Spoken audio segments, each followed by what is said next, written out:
Regular Insight viewers recognize her right away as a valuable resource in planning and sustaining your retirement. She's Heather Foster, investment advisor and fiduciary. Today we're going to talk about something that is certainly very timely with next week's election. I've got my words stepping ahead of myself. So investing based on what political party is in office. Yes. So should we base that?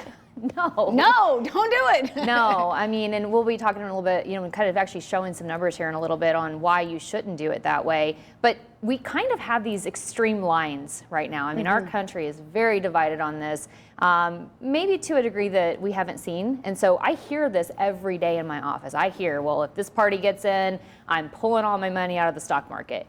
People are talking about this. Right. This isn't a let's just see. They want to pull their money out, put it to the sideline, see who gets elected, then maybe put it back in, depending on which party gets in. And, I've talked to chief economists, and we've talked a lot about, if one party over the other party gets in, what's the real reaction going to be? I think a lot of the reaction of the market fluctuating, even what we're seeing right now, a lot of it's emotional. Again, we always say don't invest emotionally. Right. But what is happening when someone says, well, if this party gets elected, I'm pulling all my money out? Is that a move based on, fundamentals and economics of the economy of our country, of numbers, or is that an emotional decision? That's an emotional and fear-based decision. It's very much so a fear-based decision. So we don't want to be making fear-based decisions. So it's not that during different, partisans, that gets elected, it doesn't mean that there's not certain sectors of the market that might work better under one party versus the other. That I would say is true. So looking for sectors, if you're in one party and they're going to focus on building roads and construction, maybe you go towards those sectors of the markets, or a different party's looking at building something else or looking at, another area. So sector modeling, I completely agree with under certain parties. But pulling your money completely out of the stock market, I know I've got some charts here to show you. Sent us some information that shows some historical data. Yeah, so here you go all the way back, to the beginning of time, right? The beginning of the stock market. You can kind of see, basically this chart here is showing if you invested based on a political party, meaning you only were in the market if a Republican Party was in, or if you were only in the market when a Democratic Party was in. You can see the difference between the red line and the blue line up there, right? Then the black line is saying don't invest based on parties, invest as a holistic picture of staying in the market through whichever party's in. Look at the difference between being fully invested and staying in the market over all those different election cycles versus investing based on a specific party getting elected.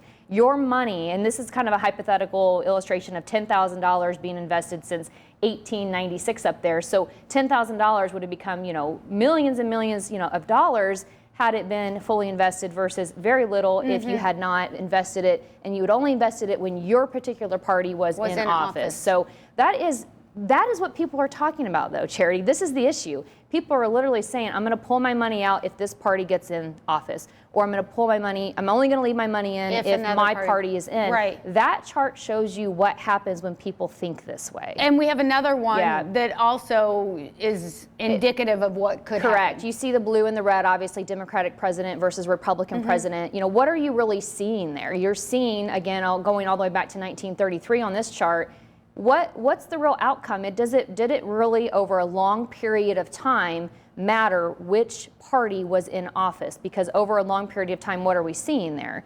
We're seeing it go up. Now, of course, there's cycles where the markets go down, but is it really based on the party that's in office? Over a long period of time, we see that it's not.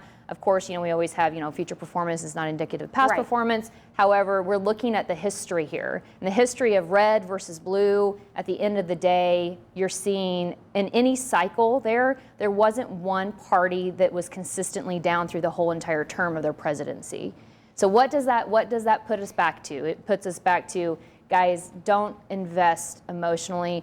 This is very much a emotional decision. This is very much, we got a lot of emotions going on with this presidency, with these elections on Tuesday. We're seeing it already begin to affect the markets. Remember, emotional investing ends up devastating portfolios over long periods of time. Don't think too short term. Make sure that you stay for the long-term planning that you and your advisor have laid out. And if you're concerned, maybe again, talk to your advisor about maybe looking at the different sectors, staying invested in the markets if that's the long-term plan that's right for you, of course. but making sure that you're looking at the different sectors to adjust for the presidency if that's what you're wanting to do. But the big no-no is these markets can go up 4 and 5. We're seeing 4 and 5% fluctuations, right? So you could get in and get out and be like, hey, I'm going to be out for a few days, and in those few days it could go up 9%. You just never know. Don't play around with this stuff.